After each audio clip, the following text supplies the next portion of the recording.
In the object-oriented world, if we abstract humans and kittens into classes, it would look like this. Humans have attributes such as name and gender, 2 eyes and no tail. They can also perform actions like breathing, using the bathroom, and reading. Cats also have a name and gender, 2 eyes and a tail. They can breathe and use the bathroom as well. Although they can't read, they can scratch your sofa while you're reading. Whenever we notice that we're writing repetitive code, we should recall an important principle in software development called DRY, which stands for Don't Repeat Yourself. Since we aim to minimize code duplication, there must be a better way to rewrite the code above. Only important feature of object-oriented programming is inheritance. It allows us to create hierarchical classes. Just like in real life, where a son inherits from his father, and a father inherits from his grandfather, classes can have parent and child relationships.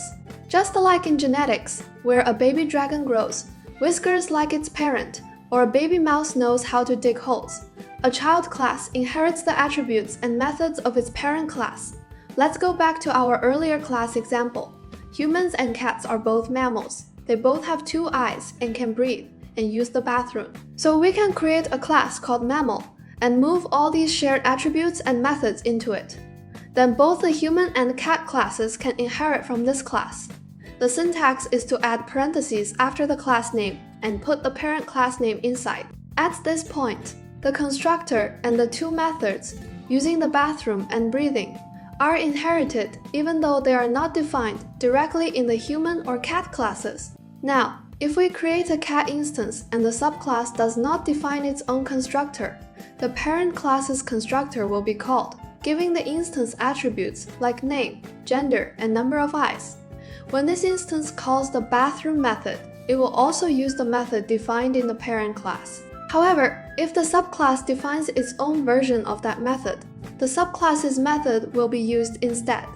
The logic here is that Python first checks the class itself for the method, and if it's not found, it looks up the same method in the parent class. However, we still haven't fully achieved what we want because humans and cats have different values for the has-a-tail attribute, so it can be defined only in the parent class.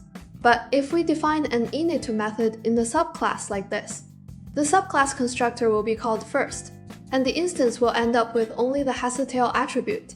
All-in solution is to rewrite all the attributes, such as name and gender, inside the subclass's definite, but that leads to duplicated code again.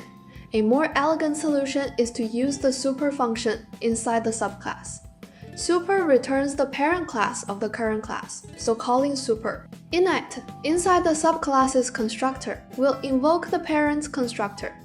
This gives the subclass instance attributes like name, gender, and number of eyes. Through inheritance, we successfully remove duplicated attribute and method definitions while keeping object creation, attribute access, and method calls exactly the same as before. Finally, here's a small tip. When should you use inheritance? If you can describe the relationship between 2 things as A is a B, then a can usually be written as a subclass of B. For example, humans are animals, so humans can be written as a subclass of animals.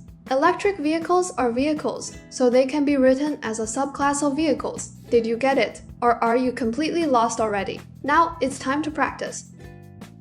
If you were to create a human resources system, for a company, employees are divided into 2 categories. Full-time and part-time, all employees have the attributes of name and employee ID, and there is a method to print information that can print out these 2 attributes. The difference between full-time and part-time employees is that full-time employees are paid monthly with a monthly salary attribute, while part-time employees are paid daily with a daily wage and an attribute for how many days they work. Per month, this difference leads to variations in how their monthly salary is calculated. Now you can pause and try writing a hint. You can use class inheritance, place the common attributes and methods of full-time and part-time employees into a parent employee class. Let me start writing now. First, define the parent class employee, then put common attributes like name and employee, ID all into the constructor. Then define a method to print information, to print out the name and ID. Next is the full-time employee class. Since full-time employees, Inherit from the employee class, add parentheses after the class name, and write employee inside. Then comes the constructor, the initialization method for name and employee. ID is already written in the parent class, but we still lack the monthly salary attribute. So here, use super to refer to the parent class followed by init. This way, we can call the parent class's constructor, pass in the name and ID.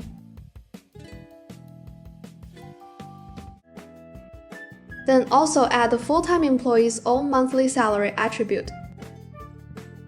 Finally, we need to calculate the full-time employee's monthly salary. This is quite simple. It is directly the employee's monthly salary. Then comes the part-time employee class.